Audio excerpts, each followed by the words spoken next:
This is Image Matters.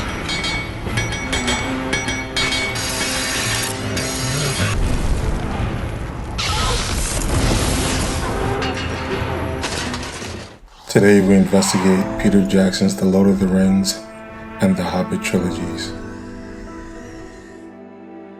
Peter Jackson's trilogies boast some of the most cinematically stunning images. Beautiful images that easily blind you to the reality of the narrative. These films are about white supremacy, akin to D.W. Griffith's Birth of a Nation. I implore you to pay attention to the overtly absent. Do you see it? No matter the humanoid subset, the race is consistently white.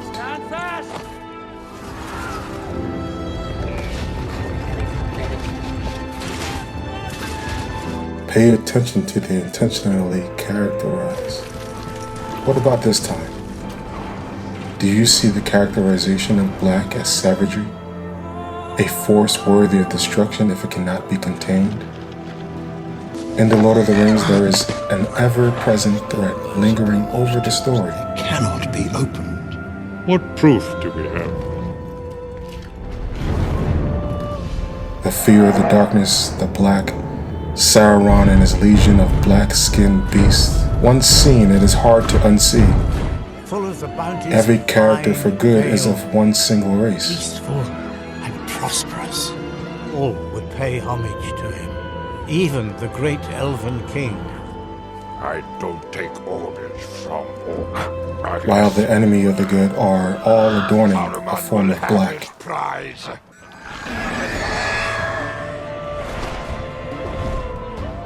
Peter Jackson's intent is obvious in his trilogies, as he conveys white as good and black as not. However, it goes deeper than a statement of what is good and what is evil, rather a contemporary trope that brands dark as evil, granting those who are not dark permission to eliminate the dark.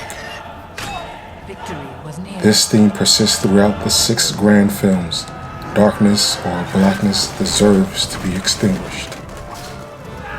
The dangers of The Lord of the Rings and The Hobbit are that they are interpreted to be fantasy-based. However, director Peter Jackson approached the making of the films as he believes J.R.R. Tolkien wrote the books, as a mythological history of England. Make it real. I thought, well, we need to reinvent the genre a little bit. And I just thought, well, you know, why don't we just take our lead again from Tolkien? I mean, it's there in the book. He wasn't writing fantasy. I don't believe in the 12 years that he was sitting down in his little attic room up in his house writing this thing in longhand. I don't believe for a minute he thought he was writing a fantasy story. Not 1 minute. He was an Oxford professor who dedicated his life to a love of mythology, ancient mythology, which is not fantasy. It's very different. Mythology is different to fantasy. And so Tolkien thought he wanted to create a mythology for his country, for England. And this is what he did. He spent his lifetime doing the stories of Middle-earth and the saga, you know, and the history of the mythology, the concept, because he always says, he said, I imagine this took place in England and Europe some 7,000 or 8,000 years ago. And so we thought, okay, so what we'll do with the movie is we will pretend that this is history, just as if we were making an ancient Roman film or making Braveheart, you know, about Sir William Wallace, you know that we'll pretend that these guys existed. It's history. It was real. That let's make the movie with that weight of authenticity in the designs, the look, the performances, everything. So that was our mantra. Director Jackson's intent is for the audience to relate these films to reality.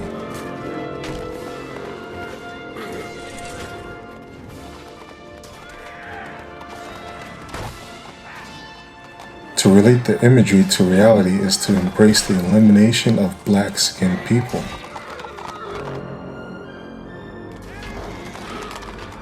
Do Peter Jackson or J.R.R. Tolkien wish they can be free to act on these fantasies of eliminating the black-skinned people of this reality? You object to the comparison of this film with respect to American involvement with Iraq or the Afghanistan war or the war against terrorism, to any comparison with the film, as because of your fierce opposition to American policy. The idea is, you know, that in that comparison is the United States is like the good guys in our movie against the bad guys in our movie, and I think the opposite is true, unfortunately. That we're the bad guys because we responded to the people who are terrified at Helm's Deep, who are outnumbered in this incredible violence and desire to control, to destroy the people of Rohan and the rest of the free peoples of Middle Earth, to control their wills, to control their, you know, infrastructure or destroy it. That's what we're doing in these countries. That's really what we're doing, unfortunately. And I'm not saying to anyone, to you or to you or to you, this is what you should believe. I'm just saying, why not ask the question, why are we doing this? Sure. Artist Peter Jackson knows that his film has problematic imagery, yet somehow he, the cast, the overall media, figure out how to overlook the imagery. For what reason?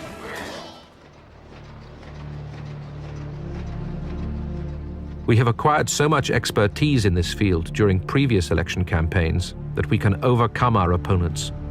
We frighten them, and they hardly dare utter a word. Now we will show what the apparatus can achieve if you know how to use it.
I'm on 17! Ah! Well, have no point to your outscoring me!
Propaganda wants you to think about the inane problem, adding intricacies where there are none.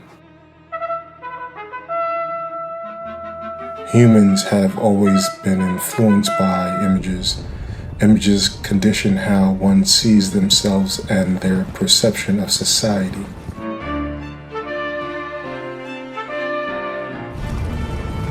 Our reality is already plagued by colorism, where in several cultures the demonization of darker skin is promoted. Who taught you to hate the texture of your hair? Who taught you to hate the color of your skin to such extent that you bleach to get like the white man? Who taught you to hate the shape of your nose and the shape of your lips?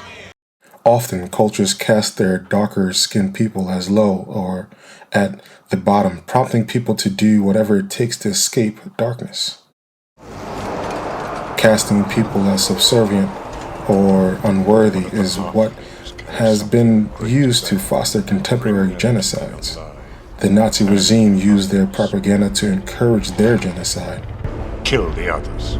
March through the streets of the town, the little town I came from, and they used to sing those terrible songs about how they're going to finish off the Jews, or one particular song comes to my mind when it goes something like that, that when Jewish blood spurts of our knives. I mean, you know, even then I realize it's, I mean, it doesn't seem even logical to me that anybody who has a wife and children and would even think of when Jewish blood spurts of our knives. I mean, it seems ludicrous to me that anybody would sing such a song. But where was the decency? Where was they practiced religion. They went to, on every Sunday, they went to the church and they listened to the pastor. They sat in the aisles and the pastor was in the pulpit and he preached. And I'm sure they kept the Ten Commandments, but treating the Jews in the way they did, that seemed to be in a different category. On the one hand, they kept, I suppose, a decent family life. And I'm sure they loved their wives in most cases and their children, and yet they looked at the Jews as something completely different. They were able to differentiate between living a kind of a middle-class bourgeois life and then treating the Jews. It was a different story. Now, whoever can explain that, well, I'm not able to. It doesn't make any sense to me. Do you remember the words to any more? Any more songs? Of the Nazi songs? Yeah, I do. Wait a minute. Let me think a minute.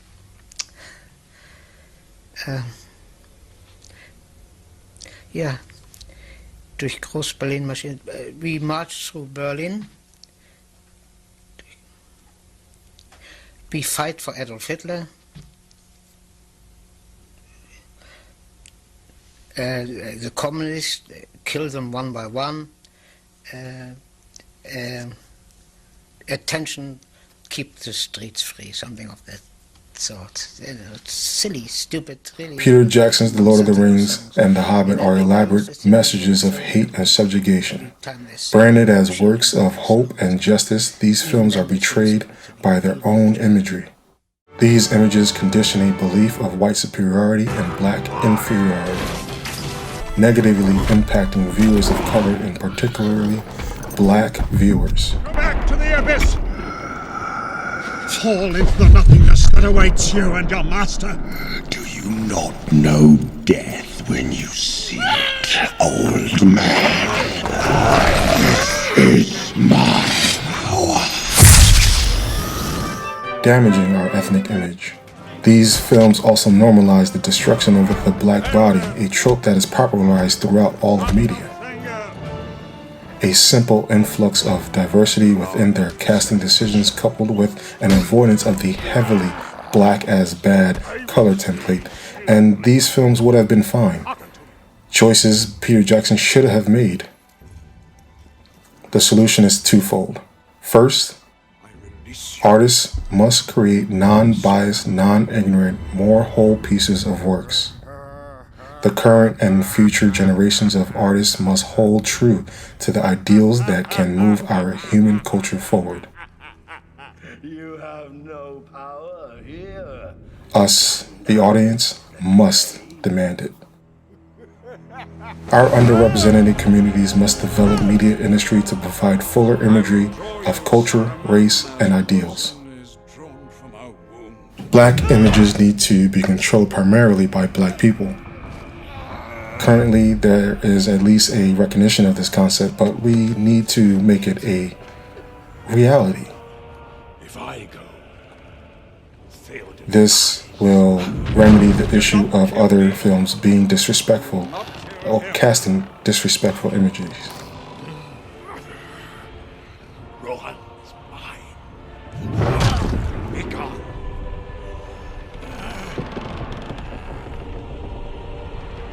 The Lord of the Rings and The Hobbit both receive a grade of F for failure. Failure to uphold the justice to the black ethnic image. I quote, "I believe that South Africa is a country in which black and white shall live together." Those are your words. What does it mean? It means that I, and those gentlemen in the dock, believe that South Africa is a plural society with contributions to be made by all segments of the community. Are you familiar with the language in some of these documents the accused have discussed with black groups? Yes, since some of those documents were drawn up by me. The one noting with concern and disgust the naked terrorism of the government? That is correct. You say naked terrorism. Do you honestly think that is a valid statement? Well, I think it is a far more valid statement than the charges against these men here. Really? Yes, really. I am not talking about words. I am talking about the violence in which people are baton charged by police, beaten up. I'm talking about police firing on unarmed people. I'm talking about the indirect violence you get through starvation in the townships. I'm talking about the hopelessness, the desolation of the transit camps. Now, I think that, all put together, that constitutes more terrorism than the words these men have spoken here, but they stand charged. And white society is not charged. When you and others in black consciousness speak, you say, "Our true leaders have been banned and imprisoned on Robben Island." Who are you referring to specifically? Specifically, we refer to people like Mandela, Sobukwe, people like Govan Mbeki. And is it not true that the common factor with these people is that they have advocated violence against the South African government? The common factor with these people is that they have selflessly pushed forward the struggle of the black man. So, your answer to this so-called naked terrorism is to provoke violence in the black community. No, our movement seeks to avoid violence. But your own words call for direct confrontation. That's right. We demand confrontation. Isn't that a demand for violence? Well, you and I are now in confrontation, but I see no violence. But nowhere in these documents do you say that the white government is doing anything good? Well, it does so little good, my lord, that it is not worth commenting on.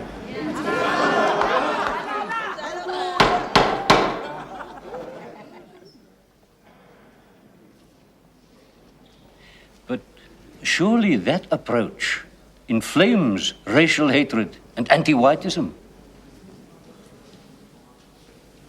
My lord, blacks are not unaware of the hardships they endure or what the government is doing to them. We want them to stop accepting these hardships, to confront them. People must not just give in to the hardships of life. They must find a way, even in this environment, to develop hope. Hope for themselves, hope for this country.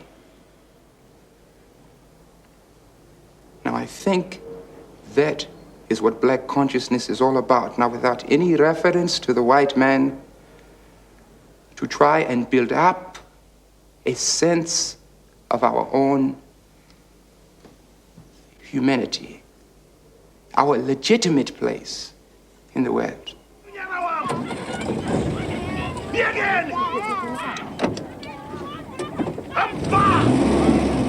But why do you use a phrase like black is beautiful? Because black is commonly associated with negatives. The black market, the black sheep of the family, anything which is supposed to be bad. Then why do you use the word? Why call yourselves black? I mean, you people are more brown than black. Why do you call yourselves white? You people are more pink than white.